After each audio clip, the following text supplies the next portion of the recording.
When I see a bike, I have a different perspective because I have no fear of motorcycles. I don't feel intimidated by them. So I see more the beauty. I see more a power of handling a machine on the road. I see elegance. I see an art form in their machine. So I have a point of view where I appreciate seeing 1 or 2 or 20 motorcycles on the road. It gives me almost a sense of a high, an adrenaline.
To someone that owns a motorcycle? Yeah, I think the people who own motorcycles, they are sort of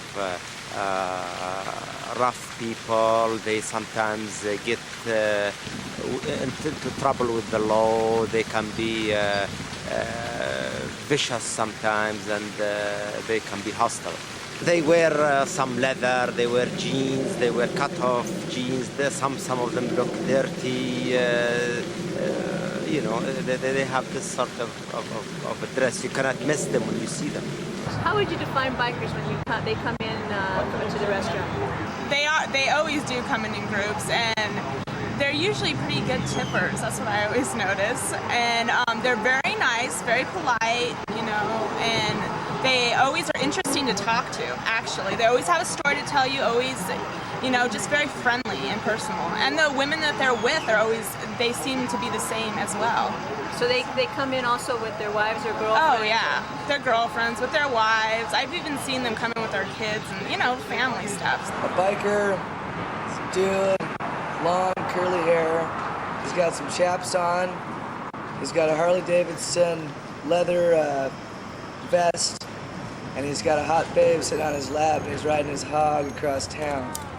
I think nowadays it's more Harley riders are more like business people who just have a passion for, you know, for hobbies. I spent some time on the street asking people to describe a biker, and I've gotten everything from the Hollywood thug image to the pioneer on the road. Well, I believe you're going to get that, because even within the club, the people you meet in the club, whenever you meet one Hells Angel, you don't want to say, okay, I really like the club, or I really dislike the club, or I want to be or I don't want to be a Hells Angel because of the guy you met. Because the guy you met might be the nicest guy in the world and you really think everything is cool, and the next guy you meet might black your eye. You know, we're all unique. Every one of us is so different. We have the common love of riding motorcycles, going places, and wanting to be part of a family organization, but we're all different. Don't ever base your opinion on anything by one person. The real strength of America has never been that we're all the same. In my view, the real strength of America, which separates from every other nation, is that we come from all kinds of different backgrounds. And that strength is in diversity, not in sameness. It's what's made us the leader of the world, the free world, that we recognize and tolerate and respect other people's looks, other people's lifestyle, other people's ethnic background, religious background, and way they dress or so on. That's what really makes us a strong country. If we begin to look at each other with suspicion because of the way the other person dresses or his lifestyle, I think that is the roots of eventual destruction of freedom. I was invited, in fact, not long after that by Sonny to come out to California to the sort of coming out party that he was having. And said hi, paid my respects, and had a great time, saw a lot of old friends. But the next day, the Denver Post had a huge headline, Easy Rider Senator Helps Hell's Angels, and they did a job on me.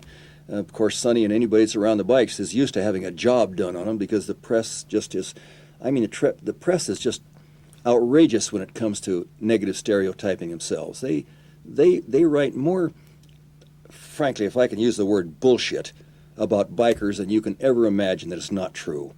It's just been in the last few years, I think, that they've also written some of the good things that bikers do. But historically, bikers have an image problem because of all of the movies that came out during the 50s and 60s. Every one of them was a negative movie. Guys, to riding, what's the good, the bad, and the ugly? The good, the bad, and the ugly? The good is the brotherhood. The bad is the way the people think about us, because it's wrong. And the ugly, it's my brother Joby over there. One of our biggest frustrations we've had has been trying to get the news media. We've tried to contact Channel 3, Channel 12, and Channel 15 to just come by and do I don't care, a 2-minute or 5-minute shoot of what we're doing, get a little interview of what ABATE and Shadow Mountain ABATE is doing to support the needy in the valley. Motorcycle people are motorcycle people, and they help people. We're not all alcoholics and druggies like everybody puts us out to be. And these people down here are most appreciative of it. My name is Michelle Peltier. I'm the state membership coordinator for ABATE of Arizona. We're here at Mountain Madness. It's put on by the ACMC, and it's a coalition of all motorcyclists. Whatever you ride, whatever you participate in, we're here, and what we're trying to do is we're trying to educate the public on motorcycle awareness. What our main logo is about is letting the riders decide what the legislation should be. One of our main goals this year is to get a safety program through the school district to maybe go in, and when they're taking their driver's education, add a segment in there about motorcycle awareness. Any kind of community, you'll find the Vietnam vets especially, are any type of community issue that relates to kids, we get behind quite heavily. We're real humanitarian, and I think a lot of that comes from where we've been, where we came from. Going through a war teaches you a lot about people. It teaches you a lot about what is real and what makes sense in the world and what doesn't mean anything. And so the issues that we get behind are ones that generally are people degrading or people suffering, or issues of people who are not able to protect and defend themselves. What does your bike mean to you? Oh, that's a real good question, but she's named after my mother, so she means an awful lot to me. It reminds me when I was in the 60s and I was smoking pot, getting laid every night. That was good times. But we were really out for peace, not destruction. And all my brothers and sisters always come up to me and say, Ken, you know what?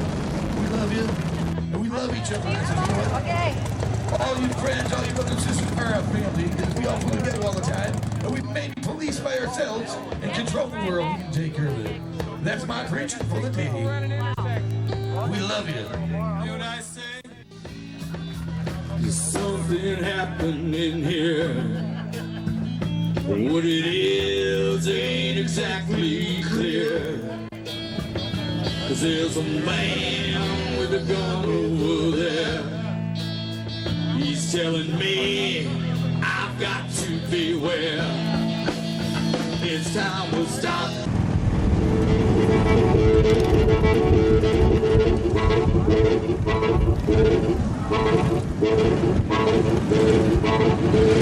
A big lettuce. A big lettuce in Salinas.